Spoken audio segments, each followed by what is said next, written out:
সবাইকে সালাম এবং শুভেচ্ছা জানাচ্ছি। আসসালামু আলাইকুম। আজকে কিশোরগঞ্জের পাটুন্দিয়া উপজেলা গণ অধিকার পরিষদ কর্তৃক আয়োজিত এই গণসমাবেশে ইতিমধ্যেই ঢাকা থেকে আগত কেন্দ্রীয় নেতৃবৃন্দ এবং এই জেলার স্থানীয় নেতৃবৃন্দ বক্তব্য রেখেছেন। আমি যেহেতু সময় সংক্ষিপ্ত, টু দ্য পয়েন্টে দু চারটি কথা বলতে হবে। প্রথমত, আপনারা সকলেই জানেন, দেখেছেন, এই গণ অভ্যুত্থানে নিরস্ত্র ছাত্র, অভিভাবক, সাধারণ মানুষ রাস্তায় নেমে আওয়ামী লীগের কি বর্বরতার শিকার হয়েছিল। ছাত্রদের উপরে কি নির্মমভাবে গুলি করে, হেলিকপ্টার থেকে, বাসার ছাদ থেকে গুলি করে মানুষ মেরেছিল। এই এত বর্বর হত্যাযজ্ঞ গত 16 বছরে ভিন্ন মত এবং বিরোধী দলের রাজনীতিকে নির্মূল করার জন্য গুম খুন হত্যাযজ্ঞ চালানোর পরেও এই ফ্যাসিস্ট আওয়ামী লীগের কোন অনুশোচনা কিংবা কোন দুঃখবোধ আমরা দেখি নাই। সেখানে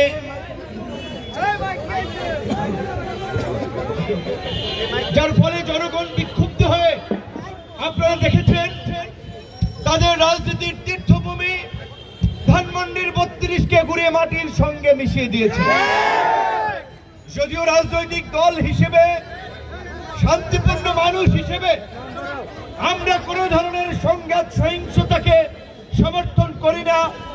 আমরা মনে করি এই গণ অভ্যুত্থান পরবর্তী বাংলাদেশ বিনির্মাণে রাজনৈতিক দল হিসেবে, সুনাগরিক হিসেবে আমাদেরকে দায়িত্বশীলতার পরিচয় দিতে হবে। সকলকে সাথে নিয়ে আগামীর নতুন বাংলাদেশ বিনির্মাণ করতে হবে।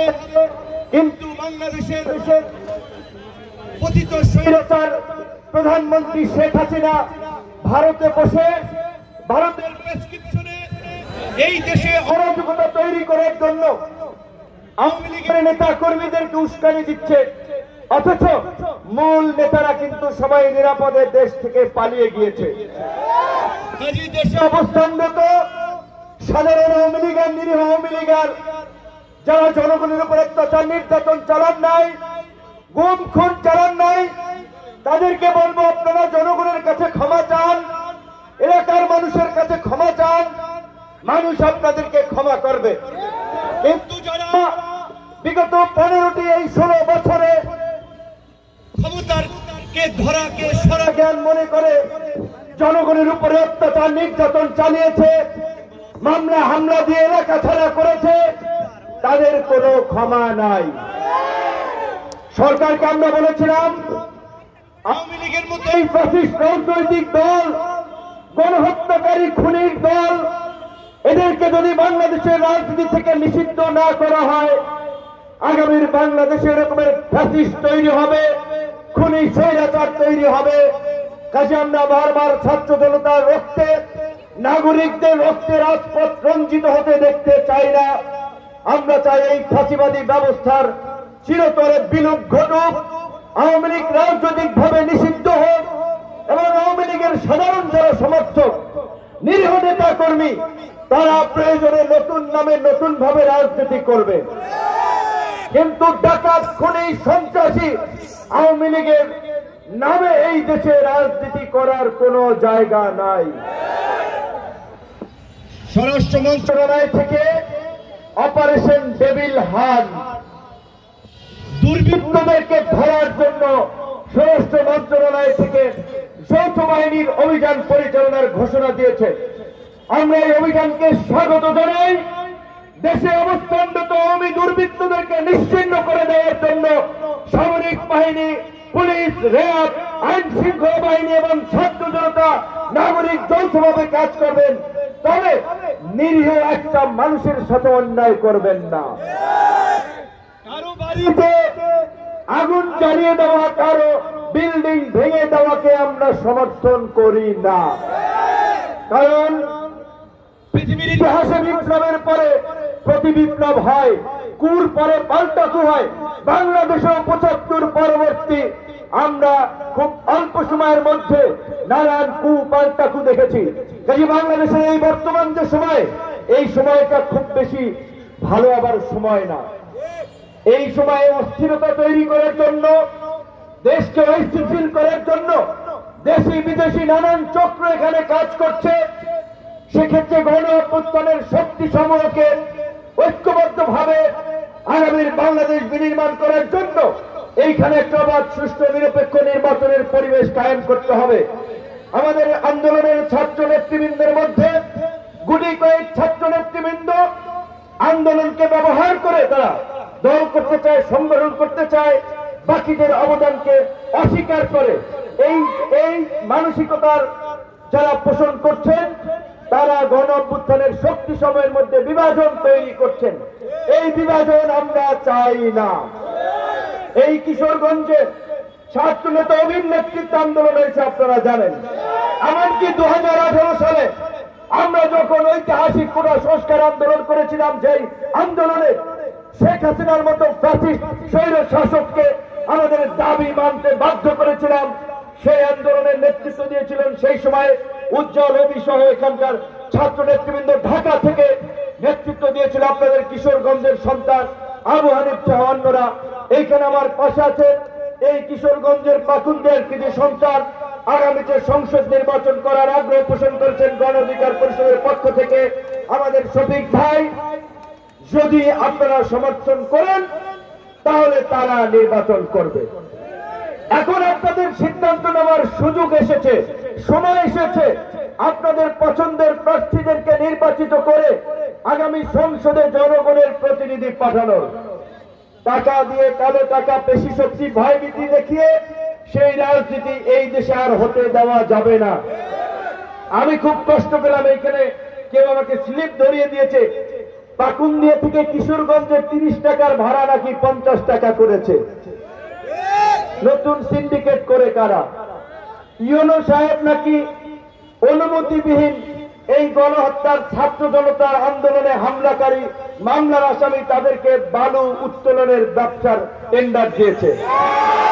কোন কোন ক্ষেত্রে কোন কোন রাজনৈতিক দলের উৎপাতে এখনই মানুষ আবার অতিষ্ঠ হয়ে যাচ্ছে। এই লক্ষণ কিন্তু কারোর জন্য ভালো না। যারা উৎপাত করবেন, জনগণের বিরুদ্ধে দাঁড়াবেন, গণবিরোধী কর্মকাণ্ড করবেন, আওয়ামী লীগের দিকে কিন্তু তাকান। অতীতেই বেশি দূর যাওয়া লাগবে না, অতীতে যাওয়া লাগবে না। আওয়ামী লীগ কিন্তু নিকটেই আছে, তাদের নির্মম নিষ্ঠুর পতন আপনারা লক্ষ্য করুন। আমরা গণ অভ্যুত্থানের পরে জন আকাঙ্ক্ষার নতুন বাংলাদেশ বিনির্মাণ করার কথা বলছি। আজকে এই জন আকাঙ্ক্ষার বাংলাদেশ বিনির্মাণ শুধুমাত্র ঢাকা শহরের প্রতিষ্ঠিত ব্যবসায়ী এলিট শ্রেণীর মানুষ দিয়ে হবে না। এই জন আকাঙ্ক্ষার বাংলাদেশ বিনির্মাণ করার জন্য হাওর পাওয়ার গ্রাম মাফসল সর্বস্তরের মানুষের প্রতিনিধিত্ব এই সংসদে থাকা লাগবে। তার জন্য আমরা চাই এদেশের কৃষক, শ্রমিক, সাধারণ মেহনতি মানুষ তারাও রাজনীতি করুক, রাজনীতিতে নেতৃত্ব দেখ, নির্বাচনে অংশগ্রহণ করে গণমানুষের কথা ওই সংসদে গিয়ে বলুক। কৃষি প্রধান দেশে এই হাওর অঞ্চল আরো কৃষির জন্য বিখ্যাত জায়গা, কিন্তু এখানকার মানুষের যে সমস্যা আমরা প্রতি বছর দেখি, হাওরের মৌসুমে নানান ধরনের সমস্যা, বর্ষায় তলিয়ে যায়, মানুষের চলাচলের সমস্যা। আজানের পরে আর 2-1 মিনিট বলি। শেষ কথা হচ্ছে, আমাদের সকল রাজনৈতিক দলের নেতৃবৃন্দের উদ্দেশ্যে আমরা বলতে চাই, অসংখ্য নিরীহ নিরপরাধ মানুষের রক্ত এবং ত্যাগের বিনিময়ে আমরা আজকের এই পরিবর্তিত বাংলাদেশ পেয়েছি।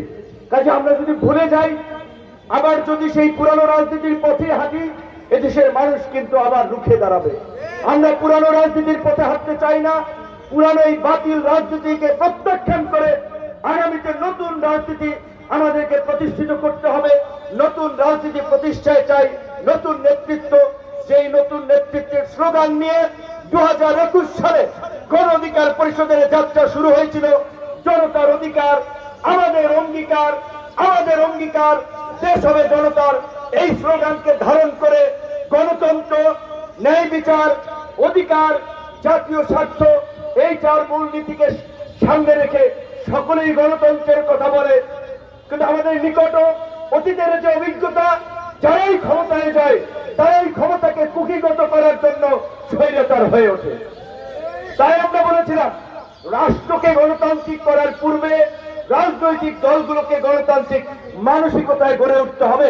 যেই কারণে আমরা বলেছিলাম গণ অধিকার পরিষদ এবং তার অঙ্গ সংগঠনের নেতৃত্ব নির্বাচনের প্রক্রিয়া হবে গণতান্ত্রিক প্রক্রিয়া। আপনারা দেখেছেন আমাদের অঙ্গ সংগঠন এবং দলে একেবারেই কাউন্সিলরদের ভোটে নেতৃত্ব নির্বাচিত হয়। এই দেশে আমরা যদি ন্যায় বিচার প্রতিষ্ঠা করতে পারি, ইনসাফ প্রতিষ্ঠা করতে পারি, সমাজে কোনো অন্যায় অবিচার লুটপাট দুর্নীতি চলবে না। সেজন্য আমরা 2 নম্বরে ন্যায় বিচারকে আমাদের মূলনীতিতে অন্তর্ভুক্ত করেছি। আমরা অধিকারের কথা আমাদের 3 নম্বর মূলনীতিতে বলেছি, কারণ আমরা মনে করি এই দেশে মুসলমানদের পাশাপাশি অন্যান্য ধর্মাবলম্বী অন্যান্য ক্ষুদ্র নৃতাত্ত্বিক গোষ্ঠী বাস করে। রাজনৈতিক দল হিসেবে সকলের অধিকারকে নিশ্চিত করা, সকলের অধিকার প্রতিষ্ঠা করাই আমাদের অঙ্গীকার। সেই কারণে 3 নম্বরে অধিকারকে আমাদের মূলনীতিতে অন্তর্ভুক্ত করেছি। এই দেশে যারাই ক্ষমতায় থেকেছে, কেউ ভারতের গোলামি করে, কেউ পাকিস্তানের গোলামি করে, কেউ মার্কিন পন্থী, কেউ চীন পন্থী, কিন্তু আমরা বারবার বলেছি কোন পন্থী হয়ে বাংলাদেশকে ঝুঁকিতে ফেলা যাবে না। বাংলাদেশের স্বাধীনতা সার্বভৌমত্বকে হুমকির মুখে ফেলা যাবে না। বাংলাদেশে রাজনীতি করতে হলে বাংলাদেশের মানুষের স্বার্থকে প্রাধান্য দিয়ে বাংলাদেশ পন্থী রাজনৈতিক দল হতে হবে। সেই কারণে আমরা 4 নম্বর মূলনীতিতে আমাদের দেশের জাতীয় স্বার্থকে প্রাধান্য দিয়েছি। সম্মানিত উপস্থিতি, এই অল্প সময়ের প্রস্তুতিতে কিশোরগঞ্জের পাকুন্দিয়ায় আজকে আপনাদের যে উপস্থিতি, আপনাদের যে আগ্রহ, তাতে আমরা আশাবাদী আমাদের নেতৃবৃন্দ যদি পুরনো পথে না হেঁটে নতুন ভাবে নিজেদেরকে উপস্থাপন করে গণ অধিকার পরিষদের রাজনৈতিক চিন্তা ভাবনা, আগামীর বাংলাদেশ বিনির্মাণে আমাদের যে উদার রাজনৈতিক পলিসি, সেটা নিয়ে যদি আপনাদের কাছে মানুষের কাছে যেতে পারে, ইনশাআল্লাহ মানুষের প্রত্যাশিত বিকল্প শক্তি হবে আগামীতে গণ অধিকার পরিষদ। জনতার অধিকার আমাদের অঙ্গীকার, আমাদের অঙ্গীকার দেশ হবে জনতার। আসসালামু আলাইকুম।